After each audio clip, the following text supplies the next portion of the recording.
Perfect. So now we're live. So now then you can go to view on YouTube,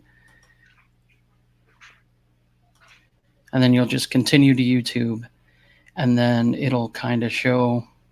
It's a little bit of a delay, obviously, but it'll show us on YouTube and then the chat. So the chat's a little bit delayed, but then you can highlight the address bar, and then that's the link that we'll tweet out, and that's how people can join us. So.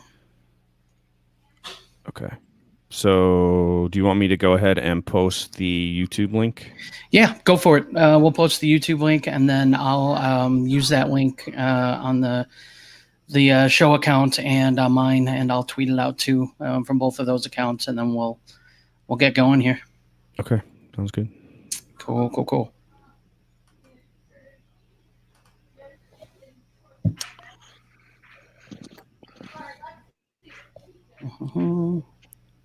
I got 3 dogs, James, so I kind of have the same pain you got with my dogs coming in completely muddy from chasing other dogs around the neighborhood. So, yeah, man, this was like crazy. Like seriously, did not expect any of this. So yeah, just to come home and joy! Look what I have waiting for me.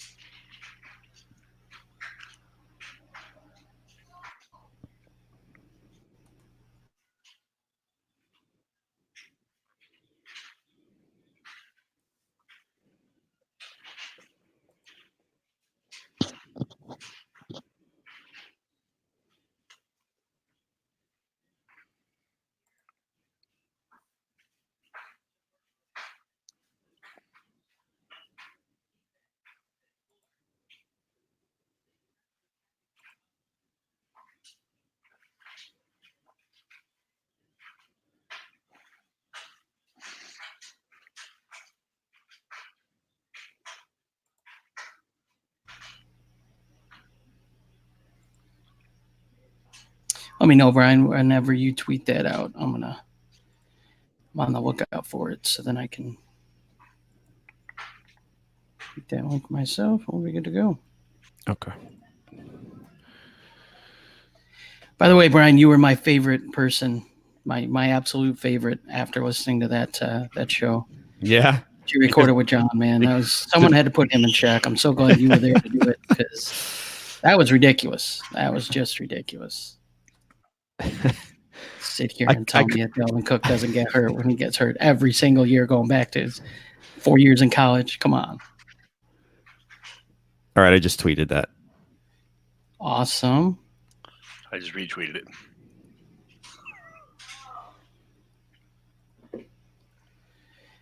Okay.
There he is.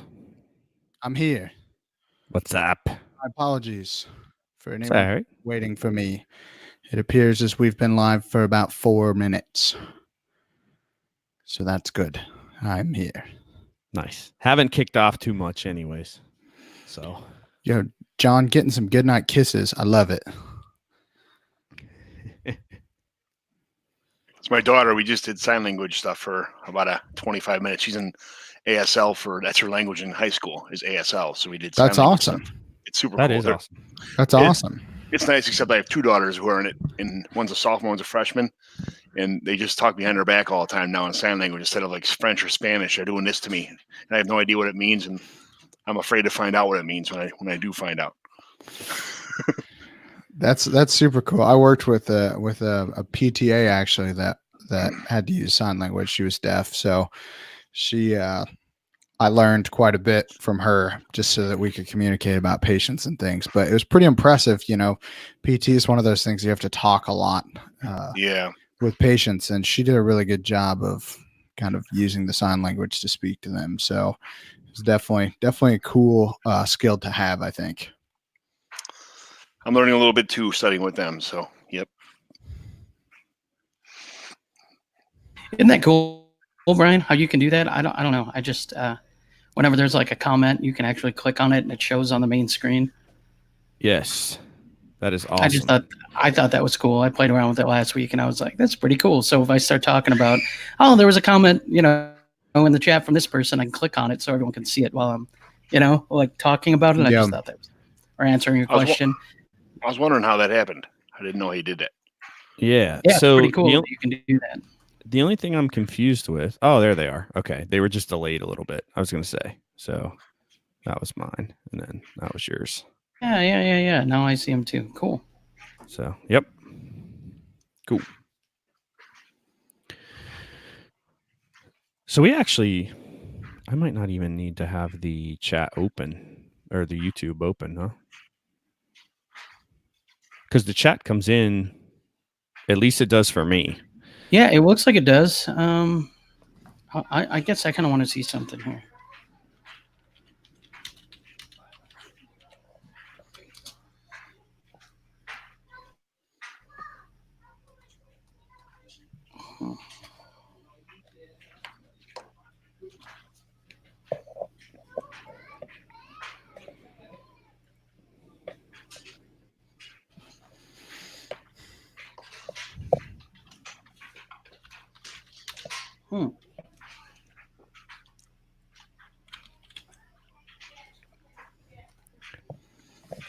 Yeah, we got one in here.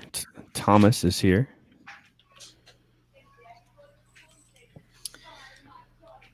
Awesome. All right, guys, let's start talking about some football. We got somebody in here who let's do it. Tuning in to listen to some football, right? We got Ben in here too. All right. So let's talk some football. Ben, how you doing? Welcome. So here we are. We're sitting here week 3. You know, we've already got a question. Instead of let's start it off with a bang. Here's the question we got, guys. Thomas White in the group chat traded Daniel Jones and Kelvin Harmon for Curtis Samuels and Nick Foles. Good deal. It's 1 QB league and 1 point per 1 PPT, 1 point per target. It's probably a mistype is my guess. Because the T's right next to the R. Probably PPR. Yeah, that makes sense. Okay, so where are we at with this? It's a 1 QB league, which we all, you know, we partake in. It's not our specialty, but we partake in it, right? And so what side do we want here? Daniel Jones and Kelvin Harmon or Curtis Samuel and Nick Foles? Curtis Samuel and Nick Foles. Yeah, I think it's kind of a no-brainer. Yeah, I think I agree with that. I mean, I love Daniel Jones too. James, I'm kind of with you on him. But I think in a 1 QB, you know, the only way that I probably don't do the Foles side is if I don't have another quarterback option, which I can't imagine you'd do that deal if you didn't, obviously with Foles being hurt right now. So I think I definitely would want the Samuel side. Yeah, quarterbacks are, you know, probably the first 16 of them might be gone. And there's a huge, big middle of quarterbacks from probably quarterback 8 to probably 19 are all pretty close to each other in stats every week. So I'd rather have Samuel. Yeah, I agree. I think Curtis Samuel is probably the most valuable piece in this deal as far as a 1 quarterback league goes. Foles is going to be out I mean, they put him on the IR. I don't know if he's going to end up playing for you. So, I mean, I guess as long as you have a quarterback that you can start until Foles gets back at the end of the fantasy season, I think that this is a fine deal to get a wide receiver that hopefully is going to start for you. I hope we don't know the rest of the team, but I'm hoping that Samuels is because you really need a wide receiver that's going to put up some points. So anytime I see a question about a one quarterback league and there's a quarterback involved, it's unless you're getting one of the top 5 or 6 quarterbacks, it's a lot of times there's a big muddle in the middle. So it's almost like they're interchangeable. So you look at the second piece, and if we're talking about Curtis Samuel, I'm pretty happy with Curtis Samuel with his production so far this year, and I'm looking forward to what he can do the rest of the season. So that's the biggest piece of this puzzle by far. I don't know, guys. I definitely am on board in redraft. I agree. If it's a redraft league, I'm definitely on the Curtis Samuels and Nick Foles side. In Dynasty, I guess I like Kelvin Harmon's upside, and I know you're not getting anything out of him this year, but I like stashing him. I think he has a high upside, potential at the wide receiver position. We're already seeing Terry McLaurin is a guy who just stepped in as a rookie, and he's getting playing time there. There's not a lot of competition for him once he does come back, at least as of right now, to playing time. So it'll be interesting to see. To me, I want the other side in a dynasty. Even in a one quarterback league, Daniel Jones has the upside to be a top 12 quarterback. So a starting quarterback in a one QB league. And Kelvin Harmon to me is a piece that I really like. Nick Foles really isn't a guy that I like an awful lot long term. And so that's what does it for me is I'm basically trading Daniel Jones and Kelvin Harmon for Curtis Samuels. So I guess it really depends on how high you are on Curtis Samuels and how you feel on the other pieces. I think it's pretty close. But in Dynasty, I think I would take Daniel Jones and Kelvin Harmon, to be honest. I'd probably be in the minority here, but I think I'd take that side. Yeah, I think this is close. I mean, this is one of those deals where if you need the wide receiver help right now, even in Dynasty with one quarterback league, I think it's worth it to get your wide receiver 3 in Samuel. If you're trying to make get some production out of that position group specifically. I agree. I like Kelvin Harmon long term. I don't know if he's going to really provide you a whole lot this year, but we did see him kind of connect a little bit in the preseason with Dwayne Haskins. So if Haskins ever hits the field this year, you might see a little bit of a bump for Harmon. Daniel Jones is probably the best dynasty piece as far as quarterback in this situation. I don't expect Foles really to be a starter after the next 2 seasons. Maybe you get him when he comes back this year, probably starting next year, but I still think that team is going to end up drafting a quarterback at some point to compete with Foles. So again, I think this is really just personal preference on if you need a wide receiver right now, in my eyes at least.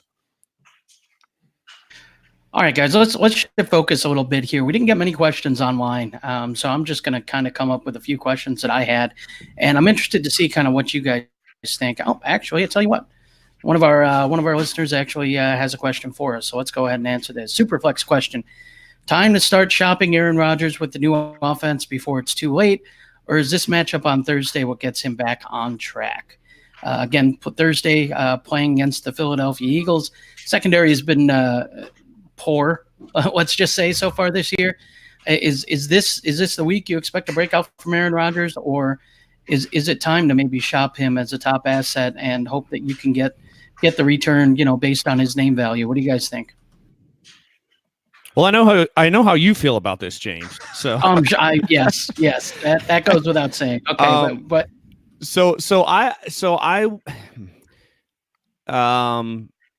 boy.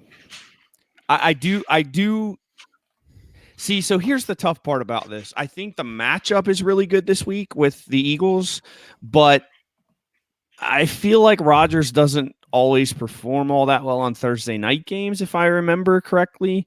So I'm not really sure how to think on that as in terms of this week being a breakout week. I do think Aaron Rodgers, I still consider him one of the better quarterbacks in the league. Now, are we talking top 2 like some of our hosts may think still. Maybe not. I mean, maybe he's not that anymore. Okay. But he's still a guy that is better than most quarterbacks in the league. I do think if you're in a win now mode, or a win this year / next year mode, yeah, maybe it is a time to kind of go out and see if you can acquire Aaron Rodgers here. They're going to have to throw the ball. I know they want to run the ball a bunch, but they seem to always revert back to throwing the ball anyways, even in this new offense. So I just think that, moving forward here, I think he is a guy that, it's not like he's not producing Aaron Rodgers like numbers. That's the problem. It's not that he's playing terrible. I mean, he hasn't thrown a pick, 4 touchdowns in 3 games, which is, a little less than you're used to from the guy, but that's because he's been so elite for so long. So if you're looking for, again, top 2 quarterback, Aaron Rodgers that we've gotten so used to over the last decade, maybe you're not getting that guy anymore, but you're still getting a pretty darn good quarterback. So yeah, I mean, I'd consider trading for him right now. It's just like everybody else, though. The price got to be right. Yeah, the price definitely has to be right.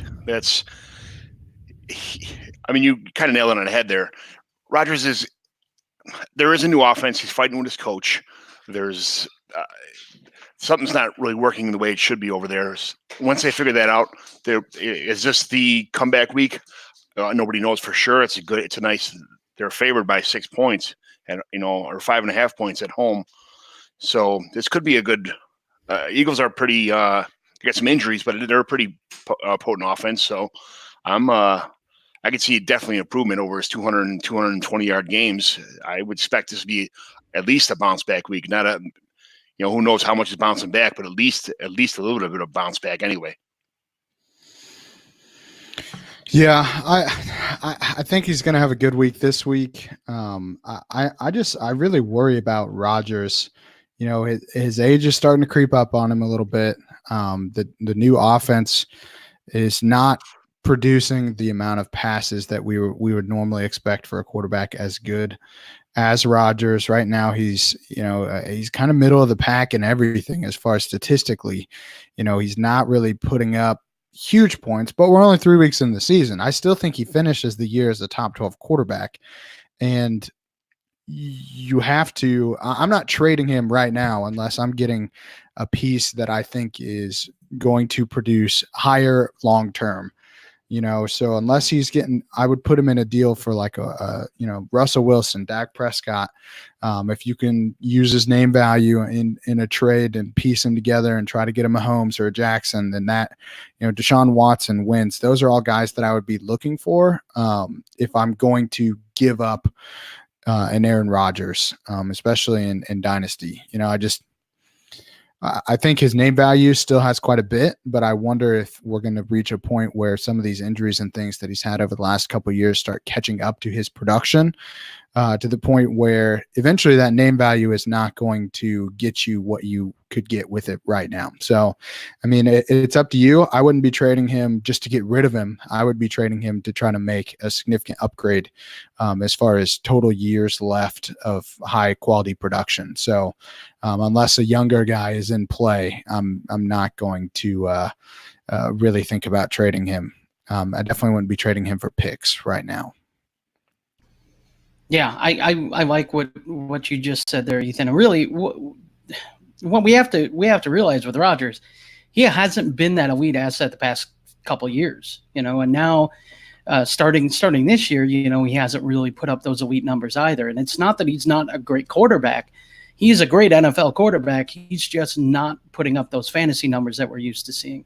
And again, he hasn't, the past two seasons, he really didn't. So that's really where we're at with Rodgers. I think the play here is to hold him this week because he should have a very nice matchup against Philly, and then maybe try to deal him after that. And I agree with Ethan. If you're dealing him, you got to get a younger, high upside quarterback in return. A guy like Dak, one of those top 10, top 12, top 14 guys that you feel really good about has to be, and if you're going lower, it's got to be part of a package, that you got to be upgrading another position to deal Rodgers. So I think now is the time to deal Rodgers. And I think it's because people aren't, they don't look at the numbers with Rodgers. They think of, how elite he was for so long, which is great. But when you actually look and break down the numbers, you see, man, he got hurt 2 years ago. Man, last year he wasn't great fantasy wise. Oh man, this year he's not having a great fantasy season. So it would be alarming if it was any other player outside of Aaron Rodgers. I just don't think people want to, they're slow to react when it comes to somebody who's put up those numbers year in and year out for a long time. And I think you can take advantage of that if you own Rodgers. So to me, that would be the play. I think I'd hold him this week and then try to deal him. Anybody else got anything on that? So I have a question. Do you think that it affects his weapons? So specifically Davante Adams, because that's a guy that, we're used to seeing huge numbers from at receiver. I mentioned him actually on Monday's show or Tuesday's show that he was a guy that I was targeting as a buy low after a slow start. Do we think that with Rodgers maybe not being the same quarterback he was, is that going to affect Davante Adams, or is the volume still going to be there for him to put up those elite numbers? Yeah, I think that's a good question. My take on it is I believe that Davante Adams is still going to be able to put up those numbers. I don't know that Rodgers is going to put up numbers for that are going to sustain multiple fantasy options in the passing game, game in and game out. But I think the one guy that will eventually even out and right that ship is going to be Davante Adams. So I would have less of an issue trying to deal for Adams, especially low, as opposed to any of the other targets that are in Green Bay. I know MVS has looked good at the start of the season. That wouldn't be a guy that I would be targeting. I wouldn't be targeting any of the tight ends either, especially Jimmy Graham. And so I think the one guy in that passing attack that I'd feel comfortable targeting is Davante Adams. What do you guys think, John, Ethan? What do you guys think about Davante Adams? Do you think even if Rodgers is kind of held to a lower mark for the rest of his career here, can Adams still hit his numbers? Yeah, these guys' stats they seem to average out, every year. They don't. I mean, Adams had a wonderful year last year, but there's definitely improvement on the way. It's not a time to panic right now.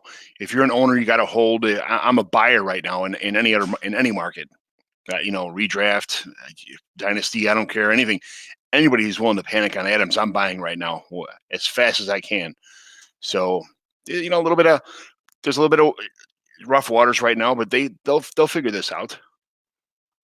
Yeah, I'm also buying Adams as well. I think the one thing we haven't really spoken on for both these guys, Adams and Rodgers, is how much better this defense has looked this year and compared to the Green Bay defenses that we're used to in the past. No longer are we relying on Rodgers to win them games basically by himself by throwing 40, 45 times a game.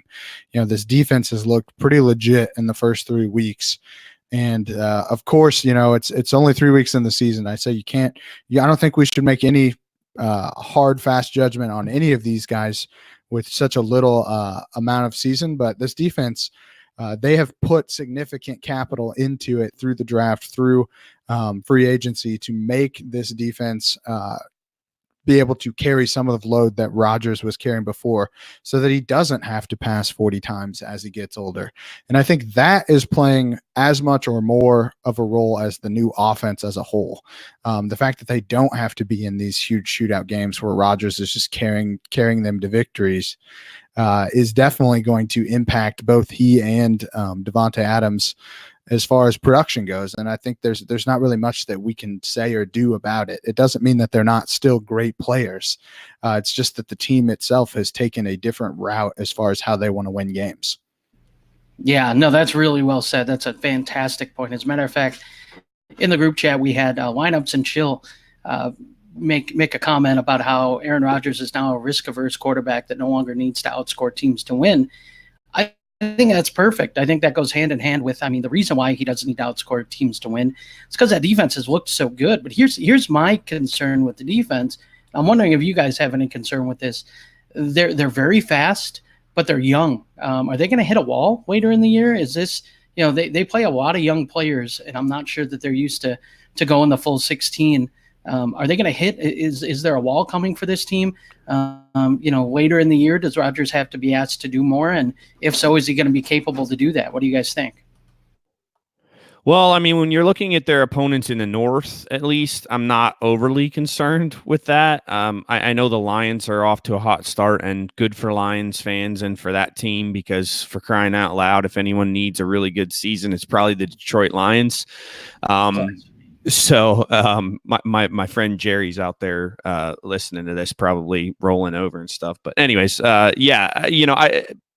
the Bears, same thing. Like, I'm not overly concerned. They have a really good defense too, but I think you saw what you're going to see in Green Bay versus Chicago in week 1. It's going to be just a slobber knocker of a game where, it's low scoring. There's not, a lot of defensive plays.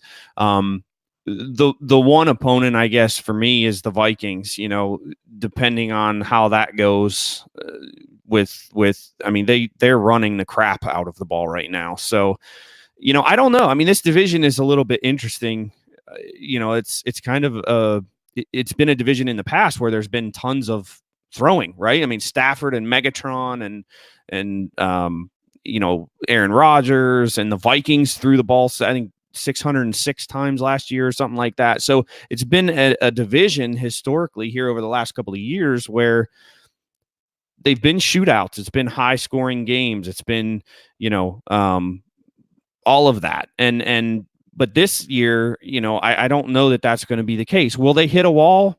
We'll see. I'm not overly impressed with the offenses in this division. I know obviously they play games outside of the division too. So we'll just have to see. I'm not overly concerned with it.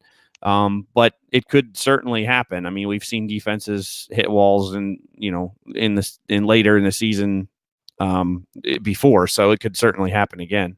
Do you guys have any thoughts on that? Yeah, I think every team hits a wall at some point in the season. If it's a handful of injuries mid-season, towards the end, everybody's tired and beat up. I think it's a good thing for the offense of the Packers. So it kind of really plays right in their hands. They're struggling right now to learn a new playbook, a different playbook anyway, and some problems with communication and some of the play calling with Rodgers and his coach. This is a great thing. They have a lot of young players who are overachieving right now.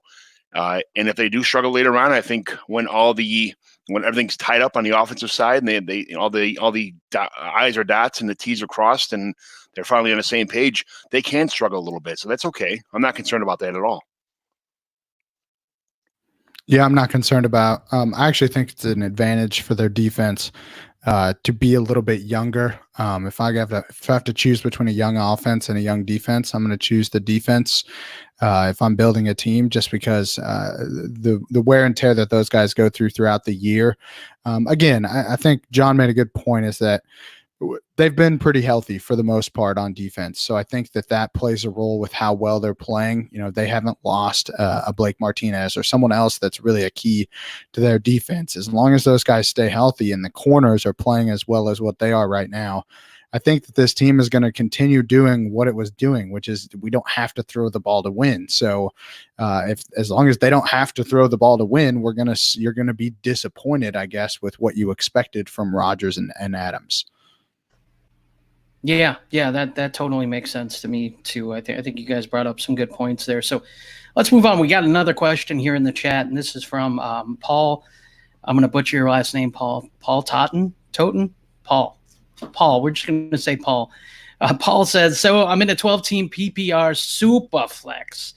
Start 2 running backs, 3 wide receivers, and 1 tight end. I also have Drew Brees and Melvin Gordon, so I'm floundering. I have an offer for Kelsey of A.J. Brown, Tyrell Williams, a 2023 and a 2021 first. Doesn't say anything about it being tight end premium, so I'm going to assume it's not. What's your guys' thoughts? Is it Kelsey or is it the package here? I mean, that is a lot, but I think I'd have to hold on to Kelsey for that one. I love A.J. Brown, but he's got a bad quarterback for I don't know how many years. Hopefully they draft somebody next year in Tennessee, but Terrell Williams, I think he is there's nobody here that even really comes close to anything Kelsey wise. And those picks, 2023, that's, the 2021 is obviously important, but I don't see anything here that really measures up to what Kelsey's worth, in my opinion. What do you think, Ethan? Is this Kelsey for you too? I don't think it's really even that close. I think you have to stay with Kelsey.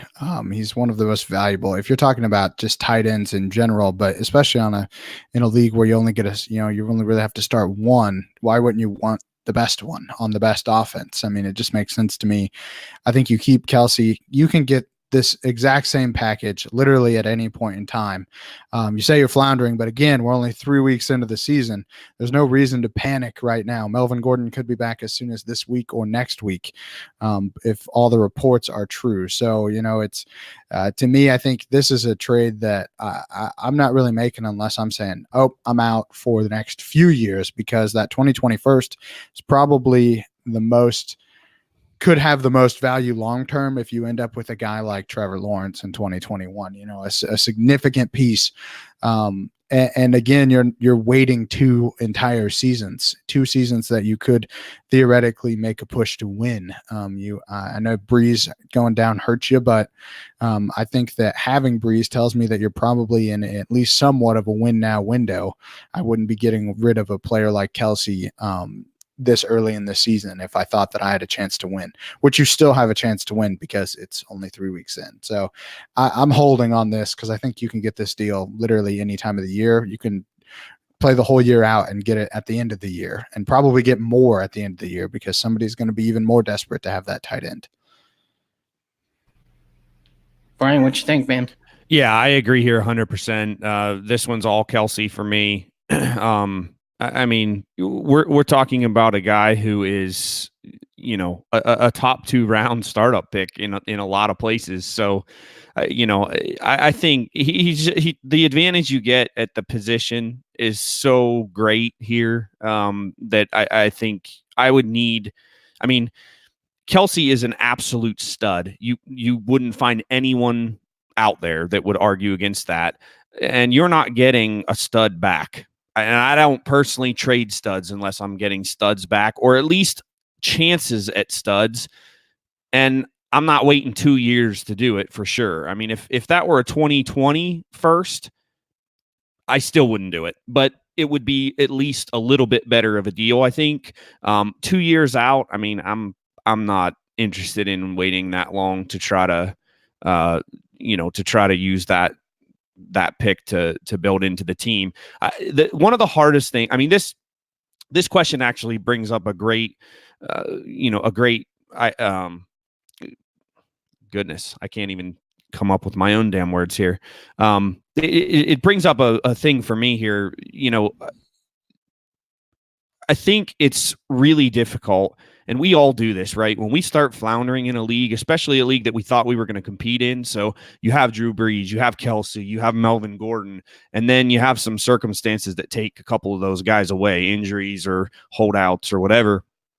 And it's like, oh my gosh, like I was supposed to be good this year. I was supposed to compete this year. And here I am after 3 weeks and I'm 1-2 or I'm 0-3. And it's natural and very easy to panic. I mean, that's exactly what, I have a couple leagues like this, and I'm sitting there doing the same thing. Like, oh man, like any offer that comes in, should I do this? Should I flip it? Should I flip some of these guys and change the direction of my team and all of that? I think in this case, just take a breath and move forward with your guys. Like Ethan said, you're probably going to get Melvin Gordon back in the next week or 2. He might not play this week, but likely moving forward, he will. Kelsey's outstanding. And if you can just hang on without Breeze, I mean, he'll be back too in 4, 6. I'll let that to Ethan. That's his specialty. But yeah, I'm hoping he'll be back. And hopefully you also have another quarterback that you can plug in. I just wouldn't panic. This isn't enough, in my opinion, to move a player like Travis Kelsey. I got to have more. Okay, so I'm going to chime in, and I do agree. I'm on the Kelsey side here. I think you can get more for him. And I think Ethan made a great point. You can get this deal at any point in time. So why do it now when you can have Kelsey all year, and then go get this deal or more. But I am not opposed to trying to deal Travis Kelsey, especially in this format. Look, it's one tight end. There's no tight end premium. It's PPR for everyone. I can probably flip Travis Kelsey for a top 20 receiver, and I think I'd be doing just fine there, especially a younger guy. Kelsey's starting to get up there in age, and I'm starting to see, we're starting to see all these weapons in Kansas City emerge, these speed guys, these guys that can stretch the field. And you do need a good tight end that can take advantage of, the center of the field and that sort of thing. But really where Kelsey kind of made his hay was stretching the seam. So I've got some long-term questions with him. I think this year, I think you're right, though. The underlying message that all three of you guys kind of put was, don't panic. Don't panic yet. It's too early. And that is correct. It is too early to panic. So I wouldn't make this move right now because you're panicking. And I wouldn't go out and actively try to sell Kelsey because you think you're not going to be competitive, 3 weeks into the season. So that I do agree with. However, I would say that if I needed to improve part of my team and I had Travis Kelsey, I would be okay with trying to move Travis Kelsey for part of that. And part of that is just my philosophy is that I would rather punt the tight end position. If you don't have one of the top 2 or 3 options year in and year out, you're pretty much, in the same boat as everybody else who doesn't. And there's really no advantage outside of it, the only advantage is if you have one of those top 3. Okay. And so I think that, you're on level playing ground with, 8 teams out of your, 8 other teams out of the league, or 7 other teams, out of the league. And, you just dealt one of those guys to upgrade another position. So now you have, 3 wide receivers that you feel really confident about, moving forward. So that's just me. But yeah, I think we're all on the Kelsey side here. I think you can get more for Kelsey for sure. So guys, I do want to, we brought up Melvin Gordon, and I do kind of want to take a second to talk about him. Sounds like his situation is, it's being reported that he's expected to show up on Thursday, is what we're hearing right now. It's been reported by several outlets that that's the expectation. What do you guys do with Melvin Gordon? Are you moving him up your rankings? Are you trying to get him? If you held him this whole time, is now a nice sell window. Are you holding on to him? What do you expect out of him when he returns? What's the deal with Melvin Gordon? We know how good he's been for fantasy over the past few years. Do we expect him to just pick up right where he left off, or what's the expectation from you guys? I think a lot of people are going to want to know that if he does report on Thursday. So, Brian, what do you think? Yeah, I think when he comes back, he better perform.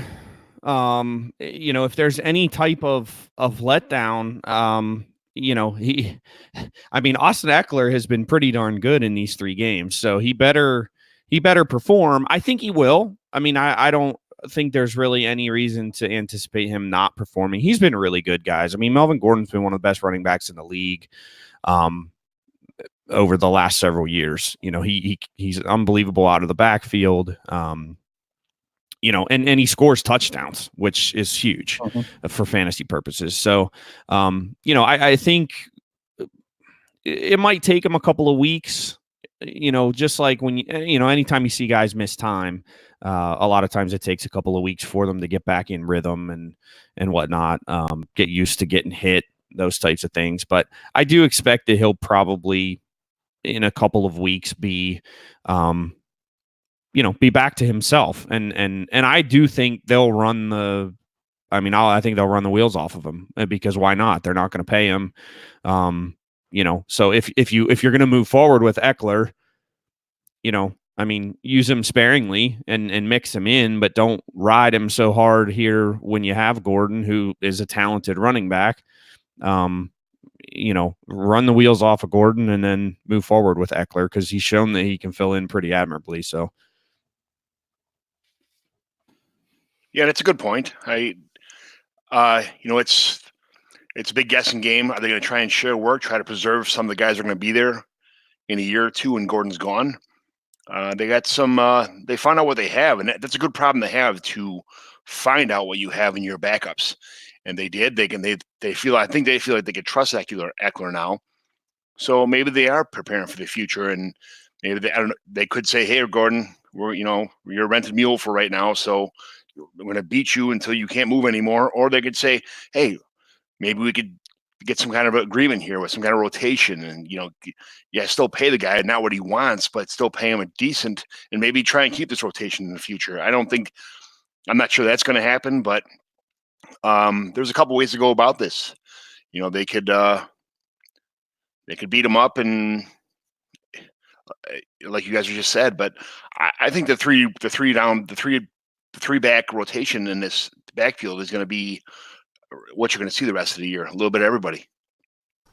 Ethan, real quick, I do want to hear kind of your thoughts on it, but I also want to hear, is there an additional injury risk for a guy who hasn't played, who's been basically sitting on the couch for a while, that's just going to come in? How do you think they should work him in? I mean, do you think they can just throw him in, right away here and give him a bell cow type workload, or do you think it's beneficial to kind of work him in slowly? I think they're going to have to work him in somewhat slowly. I mean, it's not going to be like a 5 or 10 carry. If they're going to play him, they're going to play him. But yes, the risk for injury is a little bit higher right when he first comes back. It's just like when you see all the injuries when guys come in for training camps before the season, before the preseason really starts kicking up, and you see a ton of injuries when these guys start practicing again. Their bodies just aren't used to the stress that they've taken some time off, and then they try to come back and go at 110%. And that's it even higher for him because he's playing in real games that actually matter. So yes, he's definitely at a higher risk of injury. As far as how they're going to use him, I think Eckler has shown that at least in the receiving game for sure, he can take a lot of that work from Gordon. And if you look through Gordon's stats in his first 4 seasons, I mean, you're talking 33 receptions, 41 receptions, 58 receptions, 50 receptions last year. I mean, he has produced through the air as well. And I think that is where you're going to, if they do decide to split time, that's where Eckler is going to really take a lot of the fantasy value away from Melvin Gordon. But you never know. I mean, they could say Melvin Gordon gives us the best chance to win. And if that's the case, then they'll feed him and they'll ride him until the wheels fall off, like John said. And then, he'll be a great fantasy asset. But I think that if we don't know for sure why Melvin Gordon's coming back, but I can tell you that the better that Eckler played, the less the need was for him to come back, and the less his value was decreasing every week that Eckler showed that he could do very similar to what Melvin Gordon was doing. So I think he plays for the rest of this year and then asked for them to basically just not sign him to a contract so that he can go play where he wants to, where he's not splitting time if that's really something he wants. But I think as soon as he comes back, he's going to have some fantasy value. The question is it going to be to the extent that you had hoped when you drafted him? And I think a lot of people got him for a discount, so he probably is still worth it to me. Do you think he's coming back he's coming back right ahead of the trade deadline too? Like, do you think he's coming back at all to kind of say, hey, you know what, I'm willing to work if somebody's willing to come in and swoop me out of here?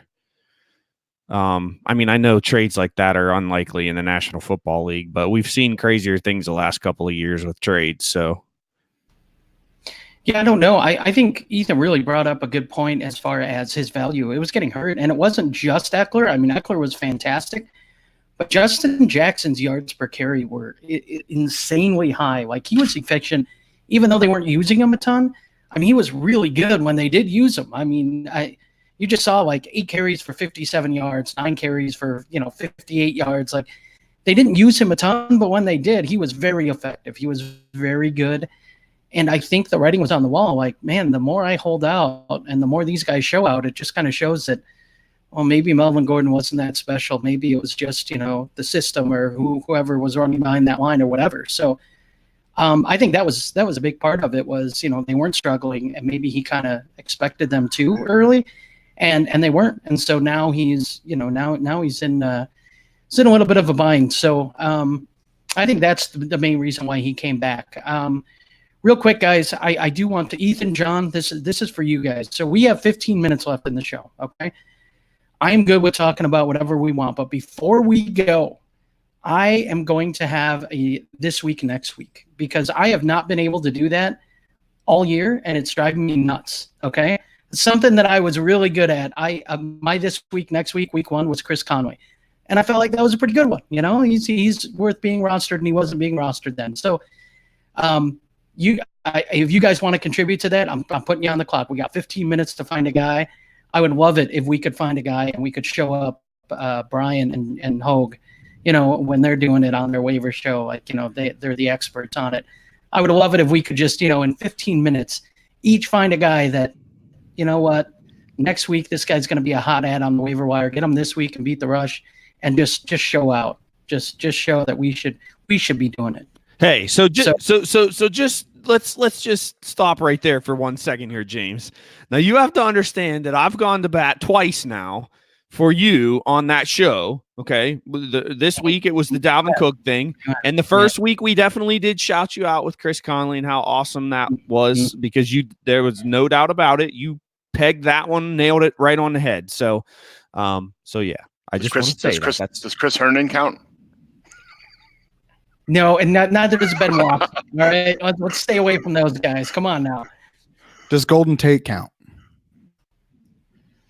Oh, I don't know. Is Golden Tate rostered? I think he's rostered in a lot of leagues. I think these guys. See, I'm looking. We got to look for waiver wire guys. We got to look for guys that probably aren't owned in a majority of the league. I got to think Golden Tate, Christopher Herndon, Ben Watson are probably owned. Maybe not in redraft, but I think those guys are owned in most dynasty leagues. So while we're waiting and while we're kind of looking that up here, Kyle Senra, good friend of the shows. Kyle, what's going on, bud? Ask this question: Superflex trade Philip Lindsay for Mike Williams. This one's interesting. It's a 1 point PPR.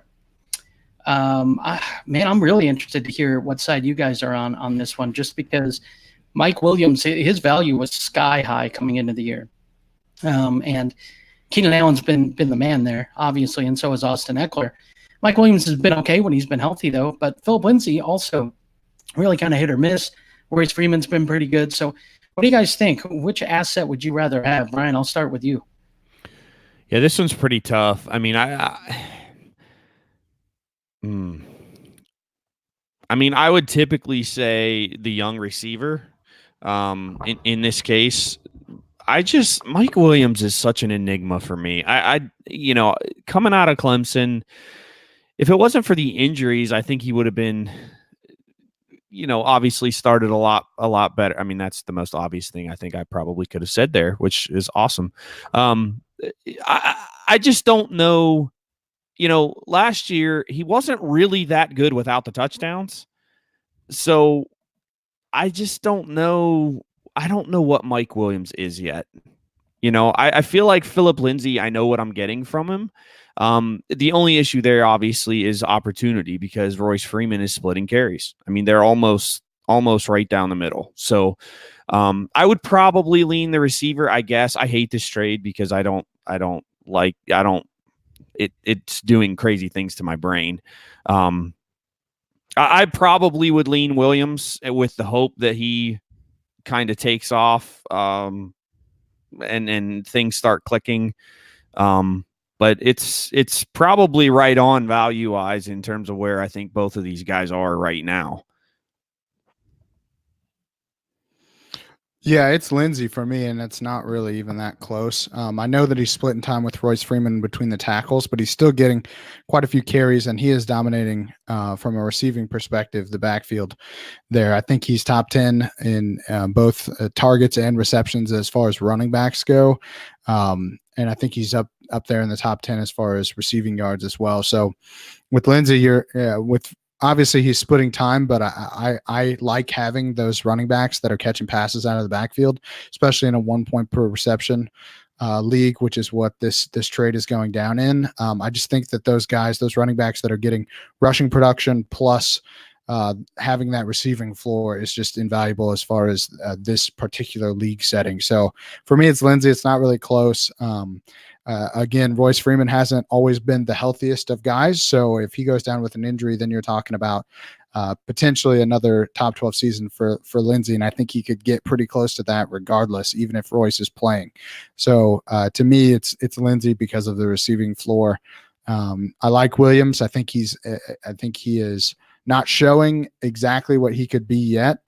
But as far as if you're trying to win this league, I think you have to go with Lindsey right now. What do you think, John? Where are you at with this? I think it's Mike Williams. I don't mean to be that guy, but he was a little bit banged up the first couple. He's barely even on the field for the first week of the season. There's no way Keenan Allen can keep up the consistency he's got going on right now. I think Michael Williams is going to get a little more share of the target. I think I'm saying Mike Williams for me. I think he played like 60% of the snaps week 1, 60 something, and he finally got back on the field last week. He only had 7 targets of 3 receptions, so he's definitely from week 1 with 3, week 2 with 5 targets, week 3's got 7 targets. I think he's on the up and up. So that would be. I take Mike Williams on this side. Okay, so this is interesting. I expected more people to be on Mike Williams. I really did. And I thought I was going to be in the minority saying that I would take Philip Lindsay here, but it looks like it's going to be 3-1. John McGlynn's going to be on his own with on a Mike Williams island. I like Mike Williams as a talent. It just doesn't seem to shine through. For some reason, it doesn't show on the fantasy, the stat sheet. And so I think I would take Philip Lindsay. I really like his rushing style. I think Denver is going to get better as the year goes on. I think they've had some tough matchups too. I mean, the Bears defense, the Packers defense, which we talked about. They had Oakland on Monday night, but that was an interesting game. That was in Oakland, and Oakland was ready for that one. So I think they've had some tough matchups to start the season. I think things are going to loosen up for them, and I think Philip Lindsay is really good in the passing game as well. So I lean Lindsay here. I don't know. I mean, it's not too close for me, but I could definitely see an argument for Mike Williams. I just think Lindsay is the guy for me. So that's where I'm at with this. That's interesting, man. I mean, Mike Williams in this passing attack is just I expected so much more. I get. You know what? Let's do this. Is there anybody who's the one player that you expected more from this year that has disappointed? And I know that there's tons of guys that we could say as of right now, and it's early. They could still bounce back, but as of right now, I'll start the one guy for me. And Brian, I'm sure that you and I are very similar in this.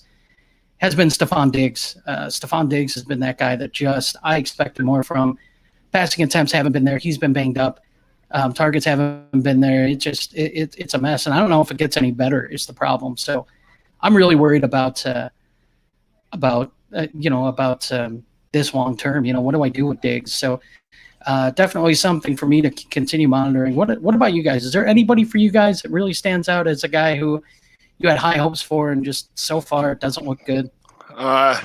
This guy I've been holding on to for about 4 years now, Corey Davis. He's absolutely killing me this year. I don't. He had a good catch last week, but the problem with that is I think that when he goes to a different team in a year or so, he's going to be okay. No, McGlynn, you don't get to do that here. See, you don't get away with that here. You don't get to say, well, when he goes to a new team, after you've been backing your boy Mariota. It's not Mariota. It's the play calling on that offense. It's Mariota. It's okay. Mariota. When Mariota goes to a new team too, I think that's right because he's only had one coach or he's never had different systems. That's the problem. He's got the Jay Cutler thing going on right now, where every year he's got a brand new fat playbook to learn. He can't get the grasp of the offense. By the time he does, he's got now all of a sudden he's got good receivers. And they put the wrong play calling in. They're kind of showing their cards of what plays they're going to call. Poor Mariota.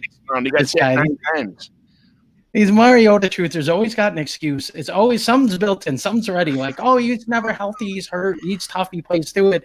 Now it's the playbook. He had one arm last year. He's got playbooks being shown. One arm, too many playbooks. This poor guy. I mean, I don't know how he's dealt with all this. No other quarterback has ever done. that and been able to overcome it. But anyways, it's tough being a Mariota truther right now. Well, it really is. Ethan found out that you can be a Mariota truther, but never against Daniel Jones. Last week, Daniel Jones, man, he came. Danny Dimes came to play.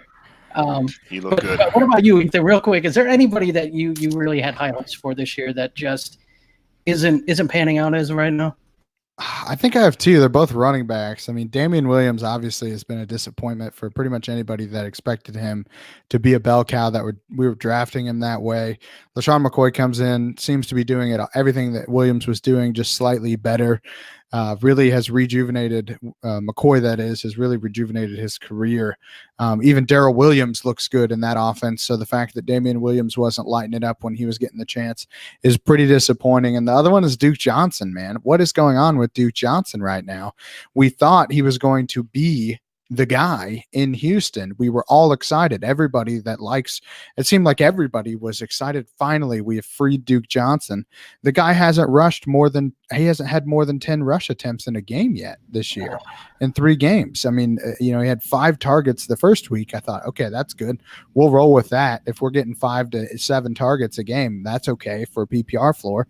But then he's had 4 targets over the last 2 weeks. I mean, I think to me, I thought I was getting an absolute steal with Duke Johnson in drafts this year, hoping that he would get traded. He gets traded before the year even starts, and then he just hasn't done anything since then. Maybe he had, no touchdowns. I mean, it's just a huge disappointment for me because we were supposed to finally he's in a great offense. We were supposed to get this. And now Carlos Hyde looks like he's the guy that you need to own, which is just, I think that says more about Duke Johnson than it does Carlos Hyde. Man, every time somebody brings up, those are 2 really good ones, by the way, Ethan, but every time someone brings up Duke Johnson, I just want to punch something because, man, I wanted him to get that opportunity, that share so badly, and it didn't happen. And early on, it was basically, hey, look, he just had such a short leash, and he struggled early. And then Carlos Hyde came in and didn't. Honestly, to Carlos Hyde's credit, he actually has looked very good there. But it's just disappointing, man. I always wanted to see Duke Johnson get the, get a timeshare or be away from a timeshare rather. And he just slid right into Houston. I thought everything was going to be great, and just hasn't worked out that way. So it's been disappointing. Brian, what about you, man? Who's the guy? I mean, any one of your Steelers? Maybe a certain running back there? No. Yeah. We will not speak ill of the Steelers. Yeah. I mean, so I would say definitely when you said the question, James, the one that came to me was Diggs too, for sure. Immediately, that was the one that really stood out. I as I was sitting here after you went through that, I did, yeah, James Conner. I mean, he's been disappointing to this point. I don't necessarily think it's all his fault. I don't know that there's a lot of holes that have been opened at all. And then last week he was facing 8-man boxes on every play. So, now that sounds like a Steelers fan making excuses for him, I guess. But realistically, I do think that there's an issue there that they got to get fixed. Run in the run game. They're just not. And, now if Jalen Samuels or Benny Snell was coming in there and doing a whole lot or whatever, then I'd say, okay, there's something wrong with Connor. But it's, that whole running game just isn't producing. And based on where people drafted Connor this year, I think there's a lot of people that are really disappointed in him. Now, the good news is that the schedule is pretty nice moving forward here as far as the run defenses that he faces. He's got Cincinnati on Monday. Baltimore's the hardest one coming up, but then they get Miami later in the year, and they have a nice run here over the next several weeks, I believe, of pretty nice matchups. So hopefully he can get it turned around. You may not be hoping that, but hopefully us Steelers fans and us fantasy owners are hoping that James Conner can get it turned around. Yeah, it's interesting. It definitely is, and yeah, I'm sure there are some people who are a little disappointed in what Connor has given them. But you're right. I mean, it's not like anybody else has really. But Benny Snell hasn't had a lot of opportunities, guys. When he does get the opportunities, I think he looks pretty good. I mean, I saw one game, I think he had one carry and it went for like 24 yards or something, and he was just rumbling. And I'm like, man, the guy looks good. But just saying, maybe more opportunities. He might look good. Maybe that's a guy who deserves the opportunities. But that's just me hoping and wishing him. But no, I think you're right. I think the schedule does loosen up. We're going to find out whether or not James Conner can be a fantasy asset moving forward here pretty quick. In the next few weeks, once that schedule loosens up, if he doesn't do anything, man, it's time to cut bait, I think. But if he does, then he can really salvage what he's got going on, what owners kind of drafted him to be. So, John, Ethan, we're about to wrap it up. Do you guys have a next week, this week type thing? A guy that we're going to grab this week on the waiver wire, and we're going to beat the rush because he's going to have a big week this week, and next week everyone's going to want him, and they're going to see that you already grabbed him a week early. Is there anyone that stands out to you?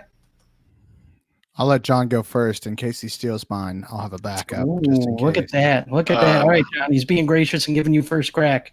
I'm going to say a guy with a lot of hype earlier coming into the season that, a lot of people are on drop lists and have already dropped him, and it's week 3, and I don't understand why, but we come into week 4, and I don't understand why, but Anthony Miller. I think Anthony Miller is someone that he's had a couple throws to him, just missing a couple passes, just missing, on the fingertips, missing 3 or 4 passes last week. He just I think he's going to get his act together, and people are going to be looking to trade for him or pick him up on, look on your waiver wire. Somebody dropped him. He's a young, talented player. I unfortunately had to trade him away a week or 2 ago, but if the person that I traded him to was sick of him and dropped him, I could see him having a couple good weeks coming up soon.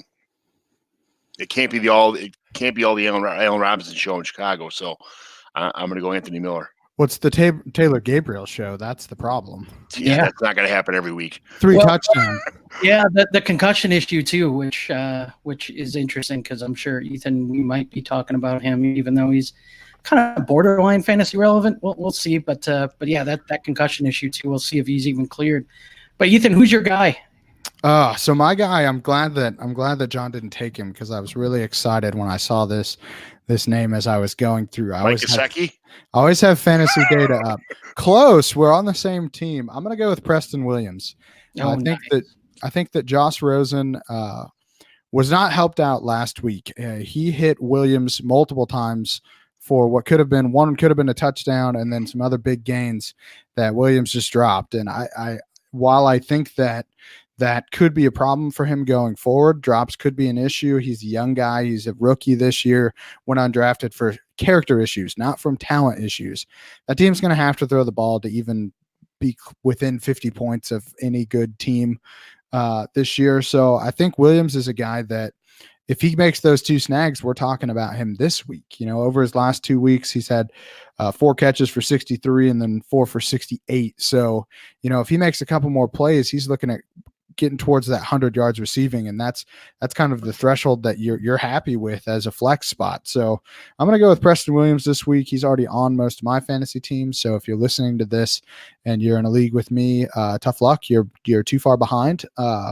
But I think that he could be a guy that provides, if he has a big week this week, you could be looking at him being a pretty choice waiver wire ad. I also think it's worth noting that he's had 18 targets in the last 2 weeks.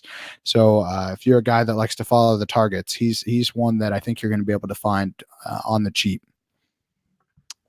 Yeah, that's a good one. That's tied with just fun fact because I just saw it. It's tied with Larry Fitzgerald and Kenny Galladay over that span too. So, you're talking about those guys as being significant players that you drafted. Williams is getting similar volume. I think with Rosen throwing him the ball, he's got a chance to be quite the ad. Yeah, he was. In reality, he was supposedly a 2nd round draft pick this year's. Talent wise, yeah, he's a knucklehead because of his character issues. Yeah, he does have some character issues, but he's been nothing but a saint. And I'm a Dolphins fan, so I'm up to date on all this. But he's been nothing short of a perfect teammate in Miami so far this year. I'm really rooting for this guy. I have him on every one of my dynasty leagues, as a matter of fact. So I can't wait for him. He's already been blossoming. If you look at the DLF rankings where he started off at, not even on the chart, and bam, bam, bam, every week going down. I think now he's, right around 115 or 140 or somewhere around there. But yeah, he's been moving up every board everywhere. He's I love him, especially being a Dolphins fan, being able to root for somebody that's moving up and it could possibly be their number one for a couple of years. I love this.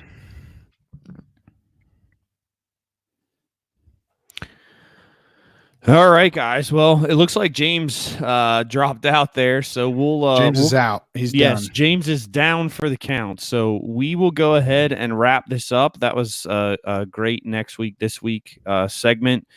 We appreciate all the folks that joined us tonight, watching on YouTube, and hope you guys had a great time. Remember to check out all of our awesome content that we're putting out. The Superflex Super Show. 5 days a week we're putting out content. So if you haven't subscribed yet, please subscribe in all the places that you can find us. We're pretty much on every podcast site that you can imagine. So find us on there. Subscribe, leave us a note, tell us how we're doing. We appreciate all of our listeners. And again, we hope you had a good time tonight. So for my man John and Ethan and James the Brain, I am Brian Haar. You can find